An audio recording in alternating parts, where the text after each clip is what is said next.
ಒಂದು ಸುಂದರವಾದ ಕೆಸರಿನ ಕೊಳ. ಹೊರಗಿನಿಂದ ನೋಡಿದರೆ ಅದು ಚಿಕ್ಕದು, ಅಶುದ್ಧ, ಅಸಹ್ಯವಾದ ಜಾಗವೆಂದು ತೋರುತ್ತಿತ್ತು. ಆದರೆ ಅದರೊಳಗೆ ಬದುಕಿದ್ದ ಬಾತುಕೋಳಿಗೆ ಅದು ಲೋಕದ ಅತ್ಯಂತ ಸುಂದರ ಸ್ವರ್ಗವಾಗಿತ್ತು.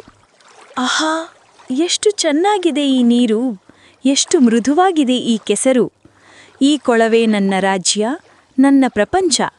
ನನಗೆ ಬೇರೆ ಏನೂ ಬೇಕಿಲ್ಲ. ಇಲ್ಲೇ ನಾನು ಸಂತೋಷವಾಗಿ ಬದುಕಬಹುದು. ಅವಳು ಕೊಳದ ಅಂಚಿನ ಹಸಿರು ಗದ್ದೆಗಳನ್ನು ನೋಡುತ್ತಾಳೆ. ಅಲ್ಲೆಲ್ಲಿ ಕಪ್ಪೆಗಳು ಹಾರಾಡುತ್ತಿವೆ, ಚಿಟ್ಟೆಗಳು ತೇಲುತ್ತಿವೆ. ಪ್ರಪಂಚಕ್ಕೆ ನಾನು ಚಿಕ್ಕವಳಾದರೂ ನನಗೆ ಈ ಕೊಳವೇ ದೊಡ್ಡ ಸಾಮ್ರಾಜ್ಯ. ನನಗೆ ಹೊಟ್ಟೆ ತುಂಬಿಸಲು ಕೀಟಗಳೂ ಇವೆ, ಮೀನಿನ ಮರಿಗಳೂ ಇವೆ. ನನಗೆ ಒಂಟಿತನ ಬೇಡ, ಏಕೆಂದರೆ ಪ್ರಕೃತಿಯೇ ನನ್ನ ಗೆಳೆಯ. ದೂರದ ಅರಮನೆ. ಬಂಗಾರದ ಗೋಪುರಗಳು ಇದ್ದರೂ ಒಳಗೆ ಕತ್ತಲೆ ಮತ್ತು ಮೌನ. ರಾಜ ಸಿಂಹಾಸನದಲ್ಲಿ ಕುಳಿತಿದ್ದಾನೆ. ಅವನ ಕಣ್ಣುಗಳು ಕೆಂಪಾಗಿವೆ, ಮುಖದಲ್ಲಿ ಬೇಸರ. ಅಯ್ಯೋ ದೇವರೇ, ಈ ವರ್ಷ ಮಳೆ ಬರಲಿಲ್ಲ, ಹೊಲಗಳಲ್ಲಿ ಬಿತ್ತನೆಯಾಗಲಿಲ್ಲ, ಜನರು ಹಸಿವಿನಿಂದ ನರಳುತ್ತಿದ್ದಾರೆ. ನಾನು ಅವರನ್ನು ತೆರಿಗೆ ಕೇಳಲು ಹೇಗೆ ಹೋಗಲಿ?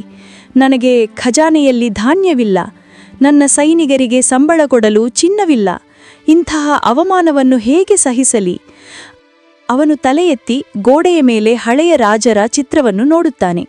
ನನ್ನ ತಂದೆ ಮಹಾವಿಜಯಶಾಲಿ. ಅವರು ರಾಜ್ಯವನ್ನು ರಕ್ಷಿಸಿದರು, ಪ್ರಜೆಗಳಿಗೆ ಅಕ್ಕಿಗೋದಿ ತುಂಬಿಸಿದರು. ನಾನು ಅವರ ಪುತ್ರ. ಆದರೆ ಇಂದು ಒಂದು ಕಾಳು ಧಾನ್ಯವೂ ಇಲ್ಲ. ನಾನು ಬದುಕಿ ಏನು ಪ್ರಯೋಜನ?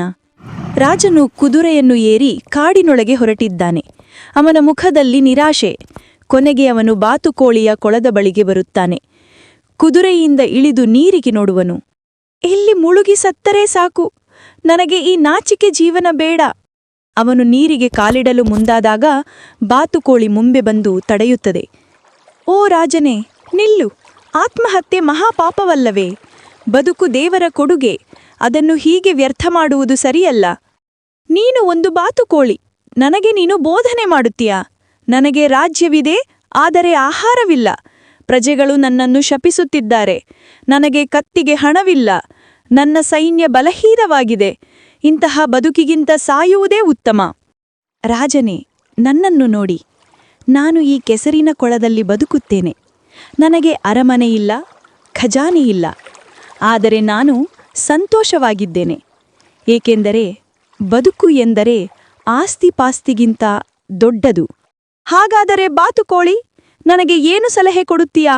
ನನ್ನ ಪ್ರಜೆಗಳು ಹಸಿವಿನಿಂದ ಸಾಯುತ್ತಿದ್ದಾರೆ. ನನಗೆ ಧಾನ್ಯ ಬೇಕು. ನಾನು ಹಲವು ವರ್ಷಗಳಿಂದ ಕಾಳು ಸಂಗ್ರಹಿಸಿದ್ದೇನೆ. ಹಲವಾರು ಚೀಲಗಳಲ್ಲಿ ತುಂಬಿಸಿದ್ದೇನೆ. ನಿನಗೆ ಬೇಕಾದಷ್ಟು ಕೊಡುತ್ತೇನೆ. ಆದರೆ ಒಂದು ಷರತ್ತು. ನೀನು ನನ್ನ ಸಾಲ ಮರಳಿ ಕೊಡಬೇಕು. ಅದ್ಭುತ! ಬಾತುಕೋಳೆ, ನೀನು ನನಗೆ ಬದುಕು ಕೊಟ್ಟೆಯೇ. ನಾನು ಬಂಡಿಗಳನ್ನು ಕಳುಹಿಸುತ್ತೇನೆ. ನೀನು ಚೀಲ ತೋರಿಸು. ಆದರೆ ಯಾವಾಗ ಮರಳಿಸುತ್ತೀಯಾ? ಈಗ ಮಳೆ ಶುರುವಾಗುತ್ತಿದೆ. ರೈತರು ಬಿತ್ತನೆ ಮಾಡುತ್ತಿದ್ದಾರೆ. 4 ತಿಂಗಳಲ್ಲಿ ಬೆಳೆ ಕೊಯ್ದು ಬರುತ್ತದೆ. ಆಗ ಬಡ್ಡಿಯೊಂದಿಗೆ ನಿನಗೆ ಕೊಡುತ್ತೇನೆ. ಸರಿ, ನಿನ್ನ ಮಾತಿಗೆ ನಂಬಿಕೆ ಇಡುತ್ತೇನೆ. ರಾಜನ ಸೈನಿಕರು ಬಂಡಿಗಳೊಂದಿಗೆ ಬಂದು ಬಾತುಕೋಳಿಯ ಚೀಲಗಳನ್ನು ಹೊತ್ತುಕೊಂಡು ಹೋಗುತ್ತಾರೆ. ಬಾತುಕೋಳಿ ಸಂತೋಷದಿಂದ ನಿಂತುಕೊಂಡಿದೆ. ಚೀಲದ ಮೇಲೆ ಸೂರ್ಯರಶ್ಮಿಗಳು ಬೀಳುತ್ತವೆ. ಬಾತುಕೋಳಿ ತನ್ನ ಶ್ರಮದಿಂದ ಸಂಗ್ರಹಿಸಿದ ಕಾಳನ್ನು ರಾಜನಿಗೆ ಕೊಟ್ಟಿತು. ಅರಮನೆಯಲ್ಲಿಯೂ ಸಂತೋಷ ತುಂಬಿತು. ಜನರು ಹೊಟ್ಟೆ ತುಂಬಿದರು. ಆದರೆ ದಿನಗಳು ಹೋದವು, ತಿಂಗಳುಗಳು ಹಾದವು. ಆದರೆ ರಾಜನು ತನ್ನ ಸಾಲವನ್ನು ಮರಳಿಸಲಿಲ್ಲ. ರಾಜನೇ, ಈಗ 4 ತಿಂಗಳು ಕಳೆದಿವೆ. ನೀನು ಹೇಳಿದಂತೆ ಬೆಳೆ ಕೊಯ್ದು ಬಂದಿದೆ. ನನ್ನ ಸಾಲ ಮರಳಿಸುವೆನೆಂದು ಭರವಸೆ ಕೊಟ್ಟಿದ್ದೀಯಾ? ದಯವಿಟ್ಟು ಮರಳಿಸು. ಓ ಬಾತುಕೋಳಿ, ನನಗೆ ನಿನ್ನ ಸಾಲದ ಯಾವ ನೆನಪೂ ಇಲ್ಲ. ನೀನು ಕನಸು ಕಂಡೆಯೋ ಏನೋ? ನೀನು ನನಗೆ ಮೋಸ ಮಾಡುತ್ತಿದ್ದೀಯಾ? ನಾನು ನಿನ್ನ ನೆರವಿಗಾಗಿ ನನ್ನ ಸಂಪೂರ್ಣ ಸಂಗ್ರಹ ಕೊಟ್ಟಿದ್ದೇನೆ. ಈಗ ನೀನು ನಿರಾಕರಿಸುತ್ತೀಯಾ? ನೀನು ಏನು ಮಾಡಬಲ್ಲೆ? ನೀನು ಒಂದು ಬಾತುಕೋಳಿ. ನಿನಗೆ ಸ್ನೇಹಿತರೂ ಇಲ್ಲ, ಶಕ್ತಿಯೂ ಇಲ್ಲ. ನನ್ನ ರಾಜ್ಯದಲ್ಲಿ ನನ್ನ ಮಾತೇ ಕಾನೂನು. ಬಾತುಕೋಳಿಯ ಕಣ್ಣಿಗಳಲ್ಲಿ ಕಣ್ಣೀರು ಬರುತ್ತದೆ. ಅವಳು ಕೋಪದಿಂದ ಅಲುಗಾಡುತ್ತಾಳೆ. ಬಾತುಕೋಳಿ, ನೀನು ನನ್ನನ್ನು ಹಾಸ್ಯ ಮಾಡುತ್ತಿದ್ದೀಯಾ? ನಾನು ಒಂಟಿಯಾಗಿಲ್ಲ, ನನಗೆ ಗೆಳೆಯರಿದ್ದಾರೆ. ನೀನು ಸಾಲ ಮರಳಿಸದಿದ್ದರೆ ಅವರನ್ನು ಕರೆದುಕೊಂಡು ಬರುತ್ತೇನೆ. ರಾಜ ನಕ್ಕು. ನಿನ್ನ ಗೆಳೆಯರ? ಬಾತುಕೋಳಿಗೆ ಗೆಳೆಯರೆಲ್ಲಿ? ನೀನು ಯಾವ ದೇಶದ ರಾಣಿ? ಹೋಗು ಹೋಗು, ನನ್ನನ್ನು ಮತ್ತೆ ಕಾಡಬೇಡ. ಬಾತುಕೋಳಿ ನಿರಾಶೆಯಿಂದ ಹೊರಟು ಹೋಗುತ್ತಾಳೆ. ಬಾತುಕೋಳಿ ಕೊಳದ ತೀರದಲ್ಲಿ ಕುಳಿತುಕೊಂಡು ಅಳುತ್ತಿದೆ. ಬಾತುಕೋಳಿ: ಓ ಕೊಳವಯ್ಯ, ನಾನು ನಿನ್ನ ಹತ್ತಿರ ಬಂದಿದ್ದೇನೆ. ನನಗೆ ತುಂಬಾ ದುಃಖವಾಗಿದೆ. ರಾಜನು ನನ್ನನ್ನು ಮೋಸ ಮಾಡಿದ್ದಾನೆ. ನನ್ನ ಸಾಲ ಮರಳಿಸಿಲ್ಲ. ನಾನು ಒಂಟಿಯಾಗಿದ್ದೇನೆ. ನೀನು ನನಗೆ ಸಹಾಯ ಮಾಡುತ್ತೀಯಾ? ಕೊಳದ ನೀರು: ಬಾತುಕೋಳಿ, ನಾನು ನಿನ್ನ ನೋವು ಕೇಳುತ್ತಿದ್ದೇನೆ. ನಾನು ಸಹಾಯ ಮಾಡುತ್ತೇನೆ. ಆದರೆ ಒಂದು ಪ್ರಶ್ನೆ, ನನ್ನನ್ನು ಹೇಗೆ ಕರೆದೊಯ್ಯುತ್ತೀಯಾ? ನಾನು ಕೊಳದಿಂದ ಹೊರ ಹೋಗಲಾರೆ. ಬಾತುಕೋಳಿ ಚಿಂತಿಸುತ್ತ: ನಾನು ಚೀಲವೊಂದರಲ್ಲಿ ನಿನ್ನನ್ನು ತುಂಬಿಕೊಳ್ಳುತ್ತೇನೆ. ನಿನ್ನ ಕೆಲವು ಹನಿಗಳು ಸಾಕು. ನಿನ್ನ ಶಕ್ತಿ ನನ್ನ ಜೊತೆ ಇರಬೇಕು. ಕೊಳದ ನೀರು: ಸರಿ ಬಾತುಕೋಳಿ, ನಿನ್ನ ಧರ್ಮ ಸತ್ಯ. ನಾನು ನಿನ್ನ ಜೊತೆಗೆ ಬರುತ್ತೇನೆ. ಬಾತುಕೋಳಿ ಚೀಲವನ್ನು ನೀರಿನಿಂದ ತುಂಬಿಕೊಳ್ಳುತ್ತಾಳೆ. ಚೀಲ ತುಂಬಿ ಭಾರವಾಗುತ್ತದೆ. ಬಾತುಕೋಳಿ ಉಸಿರಾಟದಲ್ಲಿ ತೊಂದರೆ ಅನುಭವಿಸುತ್ತದೆ. ಬಾತುಕೋಳಿ ತಣುಕುತ್ತಾ: ಅಯ್ಯೋ, ಎಷ್ಟು ಭಾರ! ಆದ್ರೆ ನಿನ್ನ ಶಕ್ತಿ ನನಗೆ ಬೇಕು. ನಿನ್ನ ಹನಿ ನನಗೆ 1000 ಸೈನ್ಯದ ಸಮಾನ. ಬಾತುಕೋಳಿ ಕಾಡಿನಲ್ಲಿ ನಡೆಯುತ್ತಾಳೆ. ಚೀಲ ತುಂಬಾ ಭಾರವಾಗಿದೆ. ಹಠಾತ್ ಅಲ್ಲಿ ಹುಳಗಳ ಗುಂಪಿನ ಶಬ್ದ ಕೇಳುತ್ತದೆ. ಬಾತುಕೋಳಿ ನಿಂತು ನೋಡುತ್ತದೆ. 1000 ಕಣಜದ ಹುಳಗಳು ಮಣ್ಣಿನ ಕಣ ಹೊತ್ತು ಸಾಗುತ್ತಿವೆ. ಕಣಜದ ಹುಳ ನಾಯಕ: ಓ ಬಾತುಕೋಳಿ, ಇಷ್ಟು ರಾತ್ರಿ ಹೊತ್ತು ಎಲ್ಲಿ ಹೋಗುತ್ತಿದ್ದೀಯಾ? ನಿನ್ನ ಬೆನ್ನಿನ ಚೀಲ ಇಷ್ಟು ಭಾರವಾಗಿದೆಯೇನು? ಬಾತುಕೋಳಿ ನಿಟ್ಟುಸಿರುಬಿಡುತ್ತಾ: ನಾನು ರಾಜನ ಅರಮನೆಗೆ ಹೋಗುತ್ತಿದ್ದೇನೆ. ಅವನು ನನಗೆ ಸಾಲ ಮರಳಿಸಿಲ್ಲ. ನನ್ನ ಬಳಿ ಈಗ ಕೊಳದ ನೀರುವಿದೆ. ಆದರೆ ನನಗೆ ಇನ್ನೂ ಗೆಳೆಯರ ಸಹಾಯ ಬೇಕಿದೆ. ನೀವು ನನ್ನ ಜೊತೆ ಬರ್ತೀರಾ? ಕಣಜದ ಹುಳ ನಾಯಕ: ಖಂಡಿತ. ನಾವು ಚಿಕ್ಕವರಾಗಿದ್ದರೂ ಒಟ್ಟಿಗೆ ಬಂದರೆ ದೊಡ್ಡ ಶಕ್ತಿ. ನೀನು ಸತ್ಯಕ್ಕಾಗಿ ಹೋರಾಡುತ್ತಿದ್ದೀಯಾ? ನಾವು ನಿನ್ನ ಜೊತೆ ಬರುತ್ತೇವೆ. 1000 ಹುಳಗಳು ಸಾಲಾಗಿ ಬಾತುಕೋಳಿ ಹಿಂದೆ ಬರುತ್ತವೆ. ನೆಲ ನಡುಗುತ್ತದೆ. ಬಾತುಕೋಳಿ ಧೈರ್ಯದಿಂದ ಮುಂದುವರಿಯುತ್ತದೆ.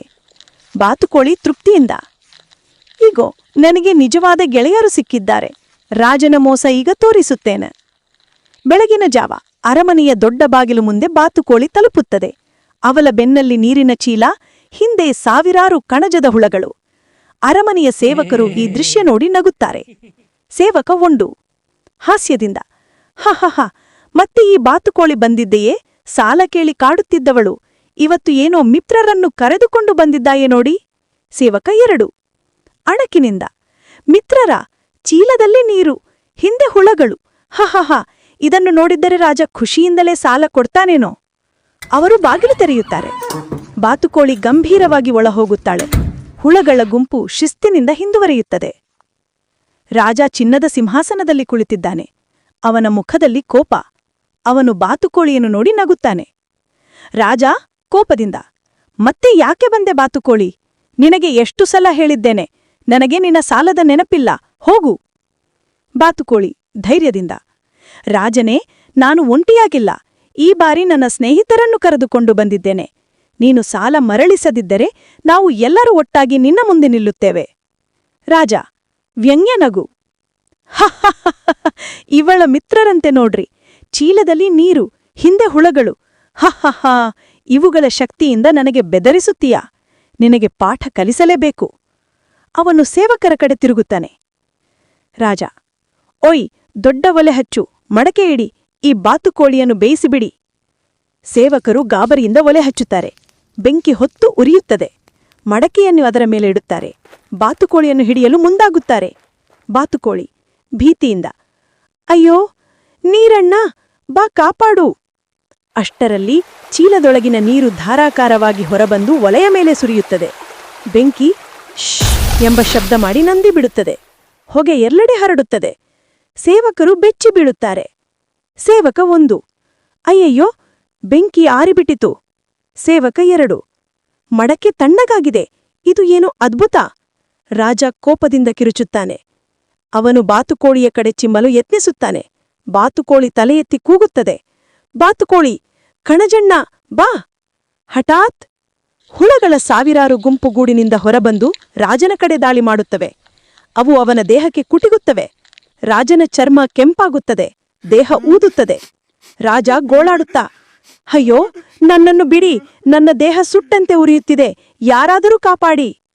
ಅವನ ದೇಹ ಕುಂಬಳಕಾಯಿ ಹಾಗೆ ಊದುತ್ತದೆ. ಸೇವಕರು ಹೆದರಿಕೊಂಡು ಓಡಿ ಹೋಗುತ್ತಾರೆ. ರಾಜ ನೆಲದಲ್ಲಿ ಬಿದ್ದುಕೊಂಡು ಬಾತುಕೋಳಿಯ ಕಾಲಿಗೆ ತಲೆಬಾಗುತ್ತಾನೆ. ಅಯ್ಯೋ, ಬಾತುಕೋಳಿ, ನನ್ನ ಜೀವ ಉಳಿಸು, ನಾನು ನಿನ್ನ ಸಾಲ ಮರಳಿ ಕೊಡುತ್ತೇನೆ, ನನ್ನ ಖಜಾನೆಯ ಕೀಲಿಕೈ ಕೊಡುತ್ತೇನೆ, ದಯವಿಟ್ಟು ನನ್ನನ್ನು ಬಿಡು. ಬಾತುಕೋಳಿ ಗಂಭೀರ ಧ್ವನದಿಂದ, ನೀನು ನನಗೆ ಸಾಲ ಕೊಡುವೆ ಎಂದು ಭರವಸೆ ಕೊಟ್ಟಿದ್ದರೂ ಮೋಸ ಮಾಡಿದ್ದೆ, ಸತ್ಯವನ್ನು ಹಾಸ್ಯ ಮಾಡಿದ್ದೆ. ಆದರೆ ನಾನು ನಿನ್ನನ್ನು ಕಾಡಲು ಬಯಸುವುದಿಲ್ಲ. ನಿನ್ನ ಖಜಾನೆಯ ಕೀಲಿಕೈ ಗೊಂಚಲು ತಂದು ಕೊಟ್ಟರೆ ನಿನ್ನ ಜೀವ ಉಳಿಸುತ್ತೇನೆ. ರಾಜ ತಡವುತ್ತ, ಸರಿ ಸರಿ. ಅವನು ತನ್ನ ಬೆನ್ನಿನಿಂದ ಚಿನ್ನದ ಕೀಲಿಕೈ ಗೊಂಚಲು ತೆಗೆದು ಬಾತುಕೋಳಿಗೆ ಕೊಡುತ್ತಾನೆ. ಕೀಲಿಯನ್ನು ಹಡಿದಲ್ಲಿ ಅವಳ ದೇಹದಲ್ಲಿ ಬದಲಾವಣೆಯಾಗುತ್ತದೆ. ಚಿಕ್ಕ ಚಿಕ್ಕ ರೆಕ್ಕೆಗಳು ಮಾಯವಾಗುತ್ತವೆ. ಅವಳ ದೇಹ ಮನುಷ್ಯ ರೂಪ ತಾಳುತ್ತದೆ. ಅವಳು ಚಂದದ ರಾಜಕುಮಾರಿಯಾಗಿ ಪರಿವರ್ತನೆಯಾಗುತ್ತಾಳೆ. ಅರಮನೆ ಬೆಳಕಿನಿಂದ ತುಂಬುತ್ತದೆ. ರಾಜ ಅಚ್ಚರಿಯಿಂದ, ಇದೇನು, ಬಾತುಕೋಳಿ ಹೆಣ್ಣಾಗಿ ಬಿಟ್ಟಳೆ, ನೀನು ಯಾರು? ರಾಜಕುಮಾರಿ ಗಂಭೀರ ಧ್ವನದಿಂದ, ನಾನು ನಿನ್ನ ತಂದೆಯ ಕಾಲದಲ್ಲಿ ಈ ರಾಜ್ಯದ ರಾಜಕುಮಾರಿ. ಆದರೆ ನಿನ್ನ ತಂದೆ ಮಾಟಗತ್ತಿಯನ ಸಹಾಯದಿಂದ ನಮ್ಮ ರಾಜ್ಯವನ್ನು ಕಬಳಿಸಲು ನನ್ನನ್ನು ಬಾತುಕೋಳಿಯನ್ನಾಗಿ ಮಾಡಿದ. ಈ ಕೀಲಿಕೈ ಗೊಂಚಲಲ್ಲಿ ನನ್ನ ರಾಜ್ಯದ ಕೀಲಿಯೂ ಇದೆ. ಅದು ನನ್ನ ಕೈಗೆ ಸಿಕ್ಕ ಕೂಡಲೇ ನನ್ನ ಮೂಲ ರೂಪಕ್ಕೆ ಮರಳುವೆಂದು ತಿಳಿದಿದ್ದೆ. ರಾಜ ಗಾಬರಿಯಿಂದ, ಅಯ್ಯೋ, ಹಾಗಾದರೆ ನೀನು ಬಾತುಕೋಳಿ ಅಲ್ಲ, ರಾಜಕುಮಾರಿ. ರಾಜಕುಮಾರಿ ಹೌದು. ಈಗ ನಾನು ನನ್ನ ಊರಿಗೆ ಹೋಗುತ್ತೇನೆ, ನನ್ನ ಜನರ ಬಳಿಗೆ ಮರಳುತ್ತೇನೆ. ರಾಜ ನೆಲದಲ್ಲಿ ತಲೆ ತಗ್ಗಿಸುತ್ತಾನೆ. ಅವನ ಮುಖದಲ್ಲಿ ನಾಚಿಕೆ. ರಾಜಕುಮಾರಿ, ರಾಜನೇ, ನೆನಪಿಡು, ಸತ್ಯವನ್ನು ನಿರ್ಲಕ್ಷಿಸಿದ್ದರೆ ಪ್ರಪಂಚವೇ ನಿನ್ನ ವಿರುದ್ಧ ಎದ್ದು ನಿಲ್ಲುತ್ತದೆ. ನಿನ್ನ ಶಕ್ತಿ, ನಿನ್ನ ಸಿಂಹಾಸನ, ನಿನ್ನ ಕತ್ತಿ ಇವೆಲ್ಲವೂ ನಾಶವಾಗಬಹುದು. ಆದರೆ ಸ್ನೇಹ, ವಿಶ್ವಾಸ, ಪ್ರಾಮಾಣಿಕತೆ ಇವುಗಳೇ ನಿಜವಾದ ಬಲ. ರಾಜ ಮೃದುವಾಗಿ, ನೀನು ನನಗೆ ಪಾಠ ಕಲಿಸಿದ್ದೀಯಾ. ನಾನು ಇನ್ನು ಮುಂದೆ ಮೋಸ ಮಾಡುವುದಿಲ್ಲ. ನಾನು ಪ್ರಜೆಗಳಿಗೆ ನ್ಯಾಯವಾಗಿ ನಡೆಯುತ್ತೇನೆ. ರಾಜಕುಮಾರಿ ಹೊರಟು ಹೋಗುತ್ತಾಳೆ. ಆಕಾಶದಲ್ಲಿ ಕೆಂಪು ಸೂರ್ಯ ಅಸ್ತಮಿಸುತ್ತದೆ. ಹಕ್ಕಿಗಳು ಗಾನ ಮಾಡುತ್ತವೆ. ಕೊಳದ ನೀರು ಮೃದುವಾಗಿ ಹರಿಯುತ್ತದೆ. ಹುಳಗಳ ಗುಂಪು ನೆಲದಲ್ಲಿ ಅಡಗುತ್ತದೆ. ಹೀಗೆ ಒಂದು ಬಾತುಕೋಳಿಯ ಸಹಾಯದಿಂದ ಒಬ್ಬ ರಾಜ ತನ್ನ ಅಹಂಕಾರದಿಂದ ಪಾಠ ಕಲಿತನು. ಬದುಕು ಎಂದರೆ ಆಸ್ತಿಪಾಸ್ತಿಯಲ್ಲ, ಅದು ಸತ್ಯ, ಧೈರ್ಯ ಮತ್ತು ಸ್ನೇಹದಲ್ಲಿ ಅಡಗಿದೆ ಎಂಬುದು ಜಗತ್ತಿಗೆ ತಿಳಿಯಿತು.